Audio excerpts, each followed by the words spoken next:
मेरे प्रिय दर्शकों नमस्कार। प्रिय दर्शकों, ऋषि ज्योतिष में मैं आपका स्वागत करता हूं और आपको बहुत धन्यवाद भी देता हूं कि आप मेरे वीडियो बड़ी उत्साह से देख रहे हैं। आग्रह भी करता हूं कि आपको अच्छा लगता है तो लाइक अवश्य करें और कमेंट में 2 शब्द लिख दें ताकि मुझे मालूम हो कि मेरा वीडियो आपको कितना अच्छा लगा। आज हम बात करेंगे दर्शकों, 9वें भाव में राहु हो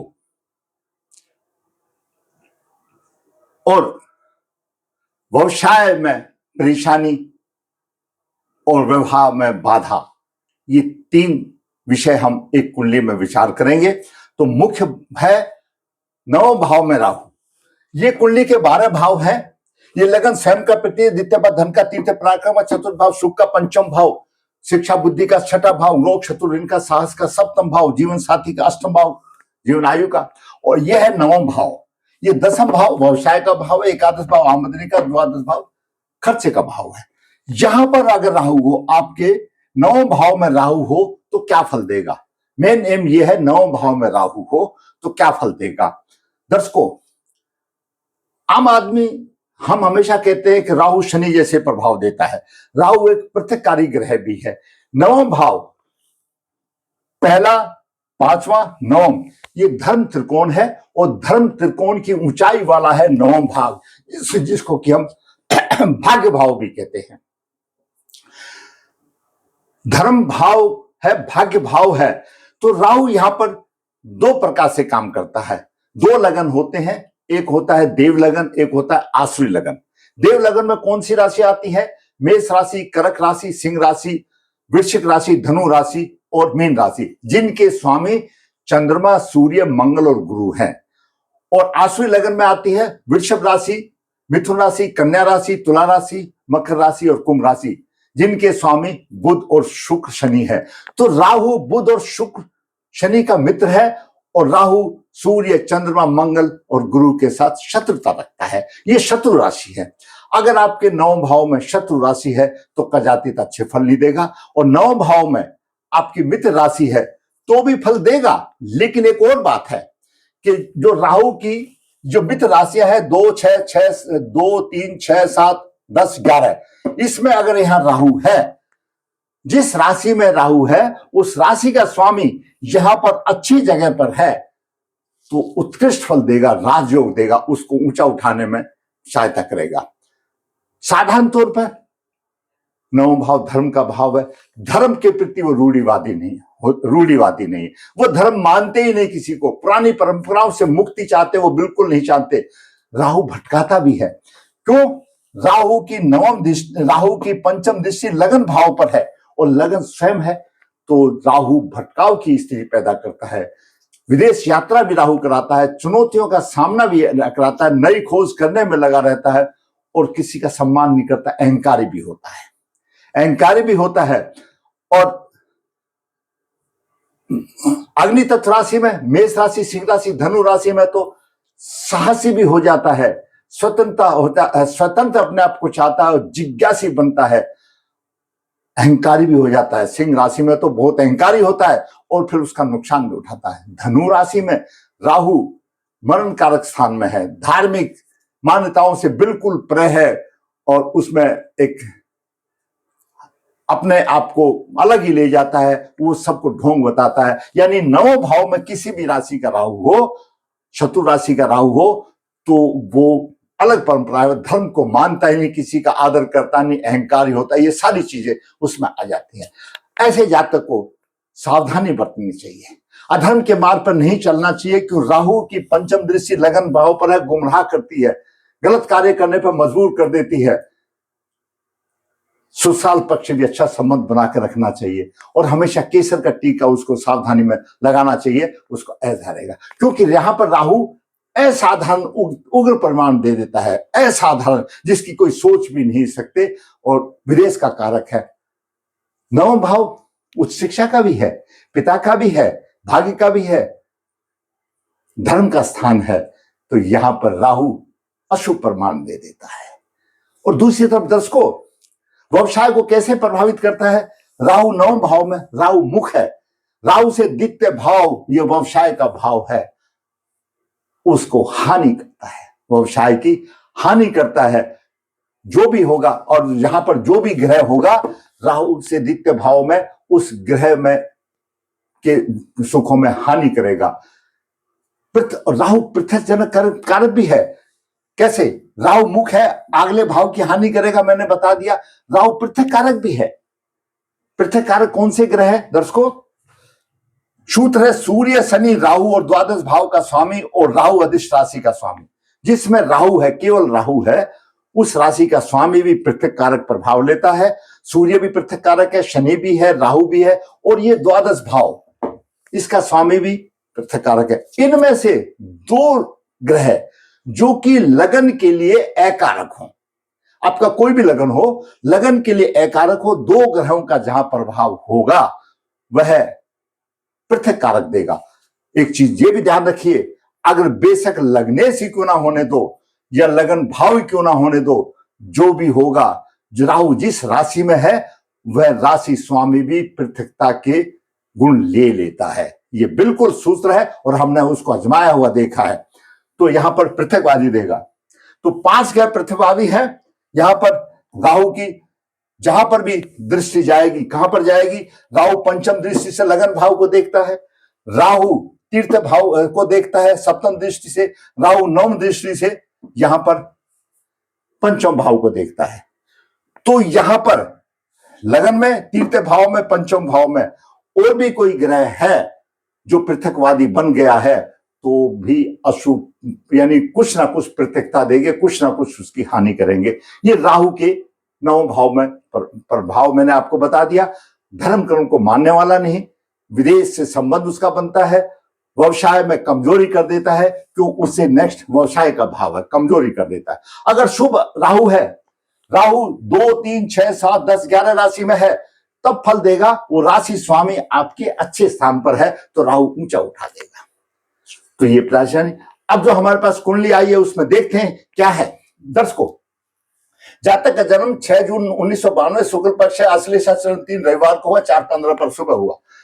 मेष लगन है, 25 डिग्री है, द्वितीय भाव में शुक्र अस्त है 19 डिग्री लेकर के, सूर्य से अस्त है, बुध भी अस्त है, तृतीय भाव में केतु है, चतुर्थ भाव में चंद्रमा है और गुरु यहाँ पर सिंह राशि में 12:40 लेकर के, नवम भाव में राहु है। यहां पर ये राहु नवम भाव में है और ये राहु गुरु की राशि में है।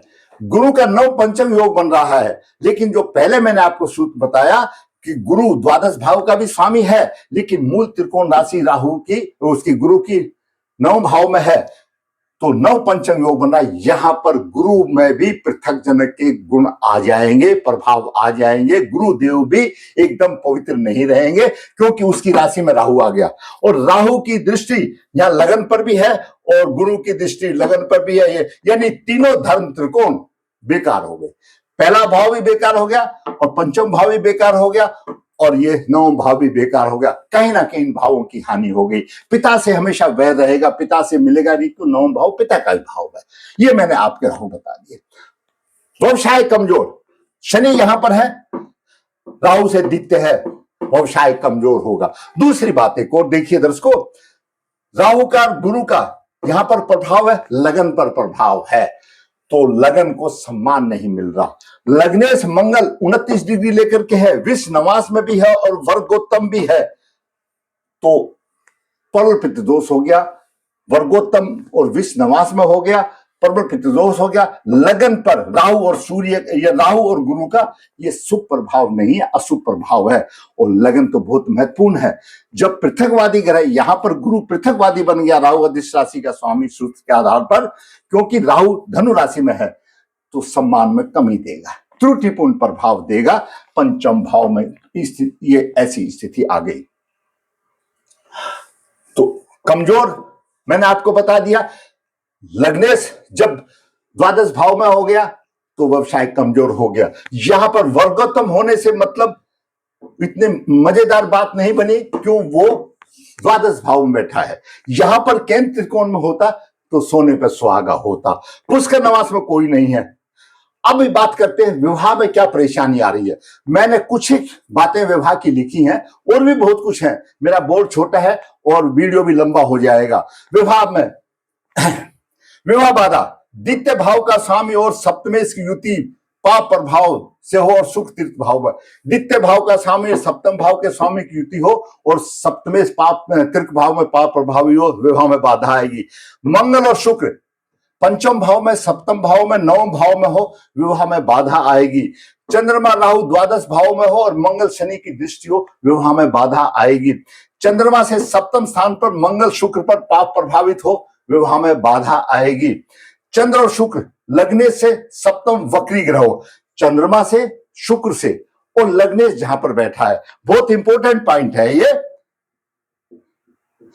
चंद्रमा शुक्र, चंद्रमा से और शुक्र से और लग्नेश से सप्तम स्थान पर वक्री ग्रह हो तो विवाह में प्रबल बाधा आएगी।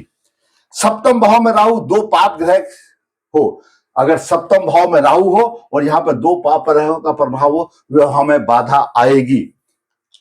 सप्तमेश 6, 8, 12वें भाव में हो, सप्तमेश सप्तम भाव का स्वामी 6, 8, 12वें भाव में हो, पाप प्रभाव में हो, विवाह में बाधा आएगी।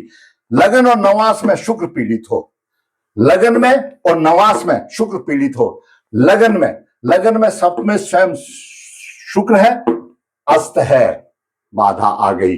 नवास कुंडली जाके देखें तो नवास कुंडली के तो राजा शुक्र हैं और यहाँ पर सप्तमेश भी शुक्र बनता है और अष्टम भाव में शुक्र राहु का ये जो मेल हो गया, ये साध्वी स्त्री का श्राप बन गया। अष्टम भाव में राहु के शुक्र के साथ राहु साध्वी का श्राप बन गया। D9 में भी सप्तमेश राहु के साथ पीड़ित है, शापित हो गई कुंडली D9। इसलिए मैं कहता हूं अक्षर वर्ग का अध्ययन करके तो कोई उपाय के बारे में सोचना चाहिए। लगन नवास में शुक्र पीड़ित हो, लगन और नवास में शुक्र पीड़ित आ गया, लगन में शुक्र अस्त है और नवास में राहु के साथ है। जन्म नक्षत्र से 7वें नक्षत्र में, 12वें नक्षत्र में, 17वें में, 22वें में, 27वें में सूर्य हो तो भी विवाह में बाधा आ जाएगी। यहीं पर गाड़ी नहीं रुकती, बाधा की और भी है, वीडियो लंबा होगा, बताता ही रहता हूं। तो इस कुंडली में आप ये देखेंगे, इस कुंडली में क्या चीज हमको मिली। चंद्रमा से वक्री ग्रह, चंद्रमा से शनि वक्री है, विवाह में प्रबल बाधा आ गई। इस कुंडली में हमको मिली। सप्तमेश लगन और नवास में शुक्र पीड़ित है, लगन में भी पीड़ित है और नवास में भी शुक्र पीड़ित है। ये दो चीजों की प्रबल बाधा आ गई। और सप्तमेश की युति पाप ग्रह से तीर्थ भाव में हो, पाप ग्रह से तीर्थ भाव में तो प्रबल बाधा आ गई। अब आप सोचिए दर्शकों, कोई भी है, आपका भाई है या बेटा है, ये पुरुष की कुंडली है, 92 का जन्म है, 92 का जन्म है, तो भाई मां बाप को कितनी परेशानी आती है जब शादी नहीं होती है।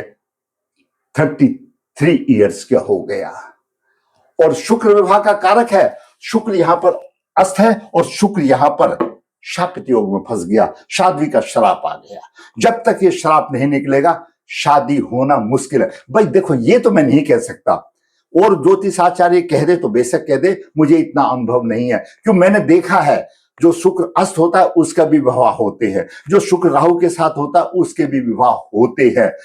मैं उसके यही कहूंगा, अब जो मैंने अध्ययन किया है कि ये जो दोष जो मिला है, ये सजा मिली है, भगवान ने कितने दिन की मिली है, जब तक पूरी नहीं होगी, जब पूरी हो जाएगी तो भगवान उनका माइंड डाइवर्ट करेगा किसी का दोष निवारण करने के लिए। नहीं तो हम कितने भी दोष निवारण कर ले कुछ नहीं होगा। परंतु हम मनुष्य योनि में हैं, हम यही एक काम कर सकते हैं। लेकिन मैंने ये भी अनुभव में लिया है, चाहे कैसे भी हो, या सोचो कि उनके दिन कैसे आ गया क्या आ गया, मैंने ये अनुभव में लिया है कि जिनकी अगर विधिवत षड्वर्ग करके दोष निवारण करके जो भी दोष निकले उनकी दोष निवारण किया है और सूर्य से अस्त है उसको अर्घ दिया है सूर्य को विधिवत श्रद्धा से, तो 3 महीने के अंदर विवाह होते मैंने देखा है। ये सिर्फ आपके हाथ में, किसी ज्योतिषी के हाथ में नहीं, भगवान के हाथ में नहीं है। भगवान तो श्रद्धा के वशीभूत है, तो विवाह हो सकता है लेकिन उसी हिसाब से होगा। बेचारा परेशान है। तो कल का हालांकि मेरा लाइव प्रोग्राम डिस्टर्ब था, मैंने कैंसिल कर दिया, वो डिलीट कर दिया, क्यों नेट आता जाता था तो उसमें कोई देखने में भी नहीं था। लेकिन कल जो भी था मैंने उसको थोड़ा मार्गदर्शन किया और आज मैंने उसको वीडियो भी बना दिया। उसके ये स्थिति यहाँ पर राहु और शनि की ये स्थिति है, मंगल की स्थिति है, विवाह की स्थिति है। अगर आपको मेरा वीडियो अच्छा लगा तो भाई मैं कहूंगा लाइक करें, शेयर करें, जिस चैनल सब्सक्राइब है ताकि आने वाली वीडियो भी आपको मिल सके। धन्यवाद।